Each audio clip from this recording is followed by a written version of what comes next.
नमस्ते, मी रमेश मुकादम. ग्रामोदय विचार माध्यमातून आज 5 राज्यातील झालेले निवडणूक आणि त्याचा आलेला एक्झिट पोल याबद्दल बोलण्याचा प्रयत्न करणार आहे. व्हिडिओ आवडला तर लाईक करा, सबस्क्राईब करा आणि फॉरवर्ड करा.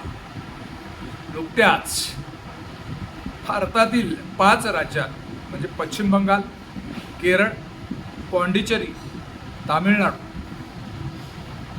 आणि आसाम ह्या 5 राज्यामध्ये निवडणुका पार पडल्या आणि प्रचंड स्वरूपात असं मतदान झालेलं आहे.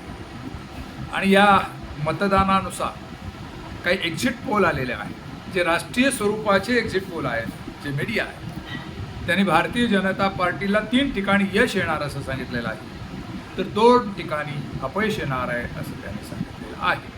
विशेष करून पश्चिम बंगालमध्ये यावेळेला ममता दीदींचा पराभव होईल असं जे काही मोदी मीडिया आहे त्यांचं सांगणं आहे.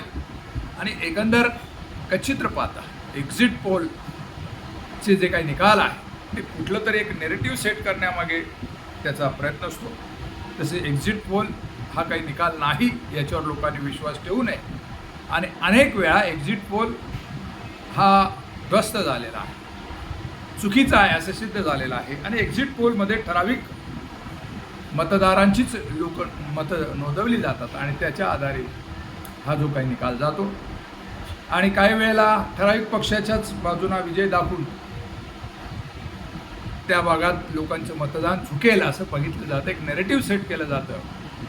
आणि गेल्या 10 वर्षापासून मोदी मीडिया किंवा मेनस्ट्रीम मीडिया जे आहे, जे सरकारच्या हातचं भावलं बनलेलं आहे आणि देशाची काय स्थिती आहे हे सांगितलं जात नाही. परंतु निवडणूक आयोग काहीतरी खालमेल करते, घोटाळा करते आणि यंत्रामध्ये मोठ्या स्वरूपात मतांची हेराफेरी करते, चोरी करते. हा जो राहुल गांधी यांचा जो संशय आहे आणि त्या पद्धतीनं न्यायालयामध्ये चाललेली जी काही लढत आहे, त्यामुळे आता हे ट्विस्ट आलेला आहे. ज्या पद्धतीनं हरियाणा आणि महाराष्ट्र या ठिकाणी काँग्रेस प्रणित आघाडी विजय होईल असं वाटत असतानाच त्या ठिकाणी मतामध्ये काहीतरी घोळ झाला आणि भारतीय जनता पार्टीच्या हातात सत्ता गेली. तशाच प्रकारे पश्चिम बंगालमध्ये भारतीय जनता पार्टीच्या हातात सत्ता जाते का हा पाहावं लागेल. आणि ते 6 तारखेला 4 मेला निकाल ज्या वेळेला लागेल त्यावर दिसून येत आहे. पण एक्झिट पोलने ज्या पद्धतीने काही दाखवलेलं आहे ते सर्वच काही सत्य आहे असं नाही. पश्चिम बंगालमध्ये विशेष करून जवळजवळ 394 जागा होत्या आणि 3 वर्षापासून ममता दीदी म्हणजे 15 वर्षापासून ममता यांचं तृणमूल काँग्रेसचं सत्तेवर आहे. आणि असं असलं तरी आणि त्या तृणमूल काँग्रेसचा पराभव करा या उद्देशाने भारतीय जनता पार्टीने SRI योजना मोठ्या संख्येत त्या ठिकाणी राबवली आणि त्याच्यातनं जवळजवळ 90 लाख मतदार कमी झाले. म्हणजे विशेष करून दलित आणि मुस्लिम मतदार त्यातनं कमी झाले असं लोकांचं म्हणणं आहे. आणि म्हणून ही निवडणूक पश्चिम बंगालच्या दृष्टीनं अत्यंत चुरशीचं झालेलं आहे यामध्ये मात्र शंका नाही. आणि स्थानिक पातळीवर कुठलाहीच पक्ष स्थानिक पक्ष अस्तित्वात ठेवायचं नाही हे भारतीय जनता पार्टीचं ध्येय आहे. आणि तसंच ध्येय काँग्रेसचंच असल्यामुळं अनेक वर्ष काँग्रेसने देखील ज्या पद्धतीने भारतीय जनता पार्टी आता करतायत तसेच करत आलेले आहे. आणि भारतीय जनता पार्टी आणि काँग्रेस हे एकच आहेत, एकाच पद्धतीने निर्णय घेणारे आहेत. आणि ते स्थानिक पक्षाला नेस्ताभूत करण्याच्या भूमिकेत आहेत असं एकूण चित्र दिसलेलं आहे. कारण काँग्रेसमध्ये इंडिया आघाडीमध्ये ममता दीदी असताना ममता दीदीच्या विरोधात राहुल गांधींनी ज्या पद्धतीनं प्रचार पश्चिम बंगालमध्ये केला त्यामुळं कुठंतरी मतांचं विभाजन मोठ्या संख्येने झालेलं आहे.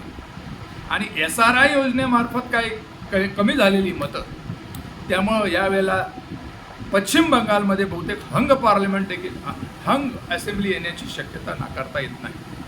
आणि पश्चिम बंगालमध्ये जर ममता दीदींचा पराभव झाला तर त्याला काँग्रेस जबाबदार असतील.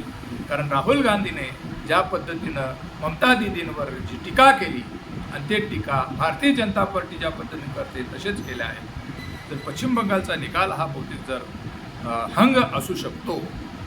तशाच प्रकारे पाँडिचेरीमध्ये काँग्रेस आणि केरळमध्ये डावी आघाडी सत्तेवर येण्याची शक्यता आहे. आणि तामिळनाडूमध्ये देखील चुरस आहे, पण त्यामध्ये सत्ताधारीच विजय होईल असं एकूण चित्र आहे. बघूया आता काय होत आहे. पण एक्झिट पोलने दिलेला निकाल हा सर्वच काही चांगलं लागेल असं नाही.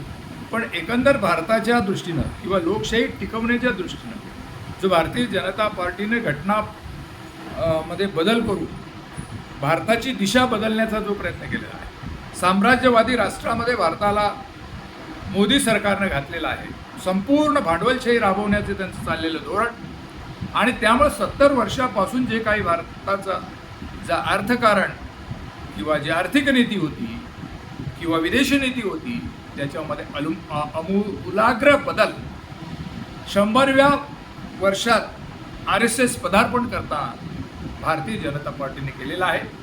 हे सरकार, भारतीय जनता पार्टीचं सरकार अल्पमतात जरी असलं तर शेवटच्या टोकापर्यंत त्यांनी SRI योजना अग्र धरला आणि त्याच्या पद्धतीनं मतदानामध्ये दखल घेतली. तशाच प्रकारे त्यांनी डिलिमिटेशन करण्याची भूमिका घेतली, परंतु त्याच्यामध्ये त्यांना सक्सेस आलेला नाही.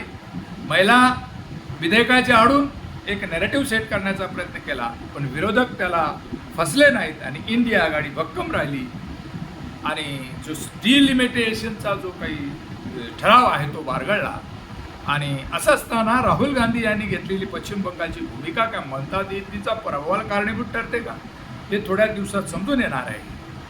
या संदर्भात आपलं म्हणणं काय कमेंट्स करा आणि माझा व्हिडिओ आवडला तर लाईक करा, सबस्क्राईब करा आणि फॉरवर्ड करा. जय हिंद, जय महाराष्ट्र, जय भारत.